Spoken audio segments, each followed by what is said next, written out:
कौरवों से जुए में हारने के बाद पांडवों को 12 साल तक वनवास और 1 साल तक अज्ञातवास में रहना पड़ा।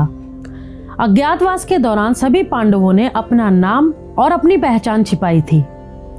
इस समय अर्जुन राजा विराट के महल में एक किन्नर के रूप में रहे। अर्जुन किन्नर कैसे बने, इससे जुड़ी कथा आज हम आपको इस वीडियो में बताएंगे। नमस्कार दोस्तों, स्वागत है आपका आपके अपने चैनल द इनसाइडर वॉइस में। अपने वनवास के समय एक बार पांडव वेदव्यास जी के आश्रम में पहुंचे और उन्हें अपना दुख बताया। युधिष्ठिर ने वेदव्यास जी से प्रार्थना करी कि वो उन्हें अपना राज्य पुनः प्राप्त करने का कोई उपाय बताए। तब वेदव्यास जी ने कहा कि पुनः अपना राज्य प्राप्त करने के लिए तुम्हें दिव्य अस्त्रों की आवश्यकता पड़ेगी, क्योंकि कौरवों के पास भीष्म, द्रोणाचार्य, कृपाचार्य, कर्ण जैसे महारथी हैं। अतः बिना दिव्य अस्त्र प्राप्त किए तुम उनका कुछ भी बिगाड़ नहीं सकते। युधिष्ठिर के यह पूछने पर कि वो देवताओं से यह दिव्य अस्त्र कैसे प्राप्त करे, वेदव्यास जी ने कहा कि आप सब में केवल अर्जुन ही देवताओं को प्रसन्न करके दिव्यास्त्र प्राप्त कर सकते हैं।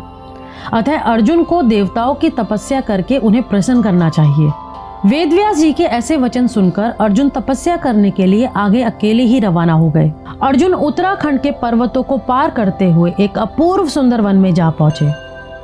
वहां के शांत वातावरण में वे भगवान शिव की तपस्या करने लगे। उनकी तपस्या की परीक्षा लेने के लिए भगवान शिव एक भील का भेष धारण कर उस वन में आए और आखिरकार अर्जुन की परीक्षा लेने के पश्चात भगवान शिव ने अपना असली रूप धारण किया और अर्जुन से कहा, हे अर्जुन, मैं तुम्हारी तपस्या और पराक्रम से अति प्रसन्न हूँ और तुम्हें पाशुपत अस्त्र प्रदान करता हूँ। भगवान शिव अर्जुन को अस्त्र प्रदान कर अंतर्ध्यान हो गए। उसके पश्चात वहां पर वरुण, यम, कुबेर, गंधर्व और इंद्र अपने अपने वाहनों पर सवार होकर आ गए। अर्जुन ने सभी देवताओं की विधिवत पूजा की।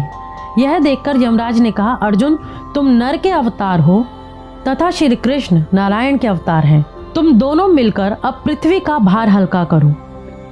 इस प्रकार सभी देवताओं ने अर्जुन को आशीर्वाद और विभिन्न प्रकार के दिव्य एवं अलौकिक अस्त्र शस्त्र प्रदान कर अपने अपने लोक चले गए। अर्जुन के पास से अपने लोक को वापस जाते समय देवराज इंद्र ने कहा, हे अर्जुन, अभी तुम्हें देवताओं के अनेक कार्य संपन्न करने हैं, अतः तुमको लेने के लिए मेरा सारथी आएगा। इसलिए अर्जुन उसी वन में रहकर प्रतीक्षा करने लगे। कुछ समय पश्चात उन्हें लेने के लिए इंद्र के सारथी मातली वहां पहुंचे और अर्जुन को विमान में बिठाकर देवराज की नगरी अमरावती ले गए। इंद्र के पास पहुंचकर अर्जुन ने उन्हें प्रणाम किया। देवराज इंद्र ने अर्जुन को आशीर्वाद देकर अपने निकट आसन पर बैठाया। अमरावती में रहकर अर्जुन ने देवताओं से प्राप्त हुए दिव्य और अलौकिक अस्त्र शस्त्रों को प्रयोग करने की विधि सीखी और उन अस्त्र शस्त्रों को चलाने का अभ्यास करके उन पर महारत प्राप्त कर लिया। फिर एक दिन इंद्र अर्जुन से बोले, वत्स, तुम चित्रसेन नामक गंधर्व से संगीत और नृत्य की कला सीख लो। चित्रसेन ने इंद्र का आदेश पाकर अर्जुन को संगीत और नृत्य की कला में निपुण कर दिया। एक दिन जब चित्रसेन अर्जुन को संगीत और नृत्य की शिक्षा दे रहे थे, वहाँ पर इंद्र की अप्सरा उर्वशी आई और अर्जुन पर मोहित हो गई। अवसर पाकर उर्वशी ने अर्जुन से कहा, हे अर्जुन, आपको देखकर मेरी काम वासना जागृत हो गई है, अतः आप कृपया मेरे साथ विहार करके मेरी काम वासना को शांत करें। उर्वशी के वचन सुनकर अर्जुन बोले, हे देवी, हमारे पूर्वज ने आपसे विवाह करके हमारे वंश का गौरव बढ़ाया था, अतः पुरु वंश की जननी होने के नाते आप हमारी माता के तुल्य हैं। देवी, मैं आपको प्रणाम करता हूँ। अर्जुन की बातों से उर्वशी के मन में बड़ा क्षोभ उत्पन्न हुआ और उसने अर्जुन से कहा, तुमने नपुंसकों जैसे वचन कहे हैं, अतः मैं तुम्हें श्राप देती हूँ कि तुम 1 वर्ष तक नपुंसक ही रहोगे। इतना कहकर उर्वशी वहां से चली गई। जब इंद्र को इस घटना के विषय में ज्ञात हुआ तो वे अर्जुन से बोले, वत्स, तुमने जो व्यवहार किया है वह तुम्हारे योग्य ही था। उर्वशी का यह श्राप भी भगवान की इच्छा थी।